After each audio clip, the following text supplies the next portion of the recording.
కరువు జిల్లాను సస్యశ్యామలం చేసేందుకు చాలా వరకు పాటుపడుతోందని కర్నూలు ఎంపీ బస్తిపాటి నాగరాజు అన్నారు. ఏపీని సుభిక్షంగా ఉంచేందుకు సీఎం చంద్రబాబు అహర్నిశలు కష్టపడుతున్నారని తెలిపారు. జిల్లాలోని వేదవతి ఆర్డీఎస్ ప్రాజెక్టుల నిర్మాణాలకు దాదాపు 4,000 కోట్లు కేటాయిస్తూ కేబినెట్ ఆమోదం తెలిపిందని చెప్పారు.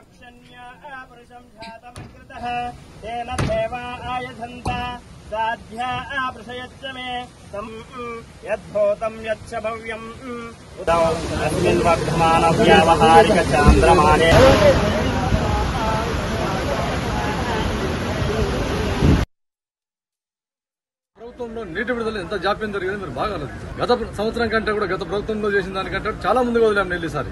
అక్కడ తుంగభద్ర డ్యామ్ మీద గేట్లు కొంచెం అరకొర ప్రాబ్లం ఉన్నాయంటే కూడా అయినా నీటిని ఒడిసి పట్టుకుని ఇక్కడ ఏమాత్రం జాప్యం జరగకుండా రైతుల సంక్షేమం ముఖ్యమని చెప్పేసి గౌరవ ముఖ్యమంత్రి వర్యులు ఎస్పెషల్లీ డ్యాంల మీద ప్రత్యేక చర్య తీసుకుంటున్నారు. ఎస్పెషల్లీ డ్యామ్ లో నీటి సాగుదల ఎక్కడెక్కడ ఉందో కాలువలన్నీ ఇన్ టైం నీళ్లు వదలాల్సిందే అని చెప్పేసి ప్రత్యేకంగా ఆదేశించారు. అందులో భాగంగా ఈ రోజు అన్ని సమావేశాలు అయిపోగొట్టుకుని ఈ రోజు బ్రహ్మాండంగా మంచి రోజు చూసుకొని